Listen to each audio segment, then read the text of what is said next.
Okay, welcome to part 2 of the penny a day versus $1,000,000 tutorial, how to build that program in JavaScript.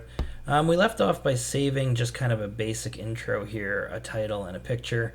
You should give this a better name than this, not call it untitled, so maybe call it like penny a day versus 1,000,000. I'll just put demo so I know that this is the one I'm teaching to you guys. But whatever makes sense to you, you can put up here and then press save again. That's just better form than the untitled that we saved it as last time.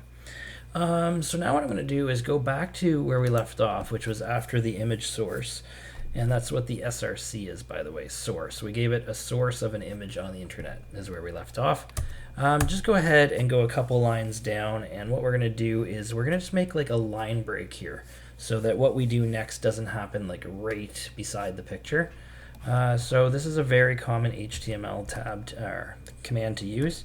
If you do break, BR, and we'll just put 2 of those in, so it leaves a couple lines break before we go on to the next task.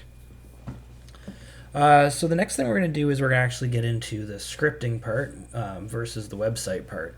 So when we start entering JavaScript code like we've been working on in class, we want to start with the command script. That's going to tell the computer basically that we're about to give it some JavaScript programming tags.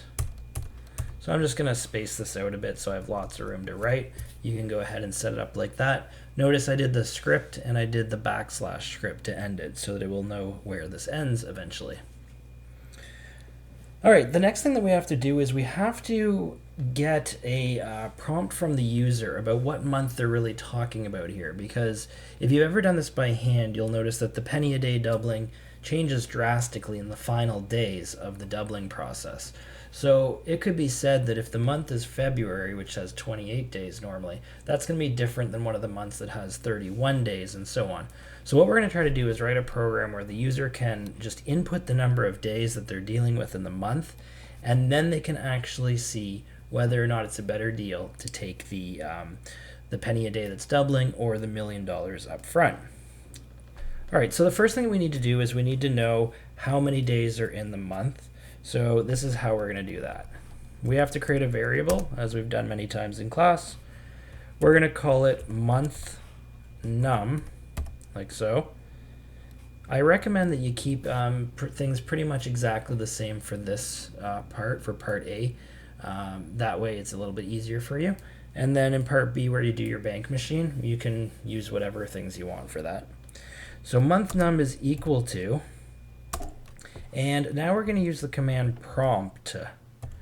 Prompt is going to basically allow us to write a message and to store whatever the user gives back. Okay, so we're going to open brackets, just regular brackets for this, and I'm going to say, please enter how many days your month has.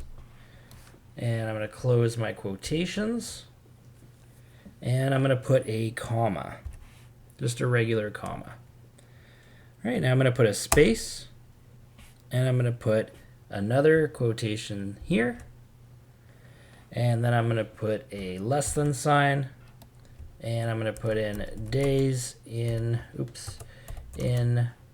your month goes here.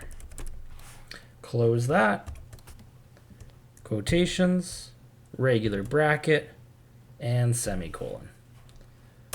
Okay, so basically what I just did, and you can go ahead and pause that right now if you want and try to type the same thing, is I prompted the user to enter how many days are in the current month, and then I'm going to get that to be stored as the variable month number so that we can use that later on. So if I do run the code right now, you can see that I now get this thing that pops up that says days in your month goes here. That was because I wanted it to be really clear about what somebody is typing in this spot, and that's why you have that. So for example, if I say 28 days, then that 28 is now stored in the variable month number. So we know we'd be dealing with February in that case. Okay, but for now, there's nothing else in this program, so it's not really doing anything with month number yet. Okay, when you have that working and you've tested that and you're ready to continue, the next thing is going to be to create the value of the penny, because the computer doesn't know how much a penny is worth. So we're going to say variable, and I'm going to call it penny value, and I'm going to say equals, and I'm going to say 0.01 cent, semicolon.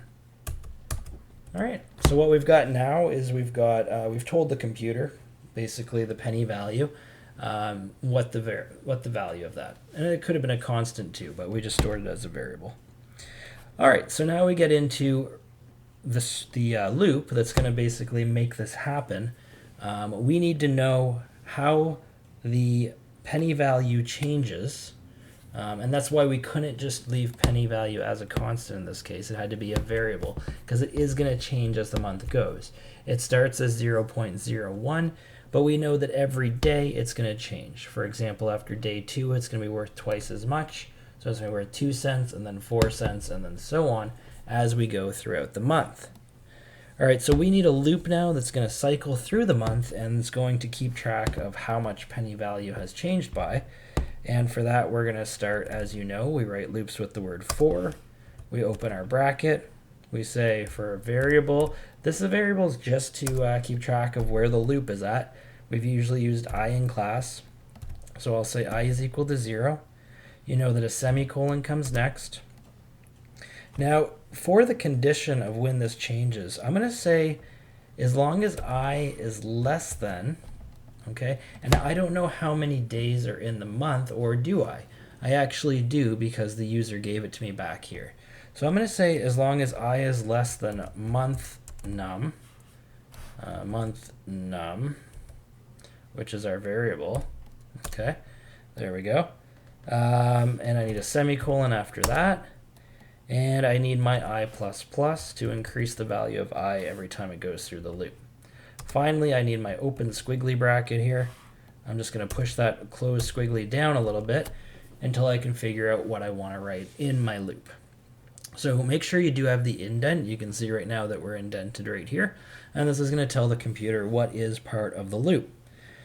Well, if you think about what's happening every day as we go through this, so I equals 0 is like the first day, and then we continue on through until we get to the end. So here we go.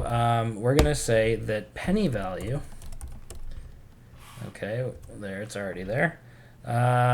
If I do a multiply equal, okay, so that's shift 8 and then equal sign, multiply equal, it will multiply this by whatever, and then it will store the new value into penny value. So I'm going to say multiply it by 2 and then store that new value in. So the first time this goes through, it'll actually be equal to 1 at 0.01 at the start. It'll go through the loop, and then it'll be equal to 2 cents by the time it's done the first loop. I'm going to close my semicolon there, and that's actually all I really need in my loop right now. This is going to cycle through as many times as needed based on what somebody entered as the variable for month number. So if somebody said there was 31 days in the month, this is going to go 31 times through this loop to execute that, and every time penny value is going to change its value. So that is a lot of the work. That is a lot of the coding work behind this, the math behind this. We know how many times we have to double penny value so far, and we've let the user input how many times that's going to be. So we've made some pretty good progress here in part 2 of this tutorial. You can go ahead and press the save icon, and once you have this working, again, you can try this out, but it's not going to look any different yet. So if I enter 30 days, it's not going to look any different yet than it did before the last time we tested it, because we need to come up with the output and to tell people how much money they actually have. So we'll do that in the next part. We will see you then.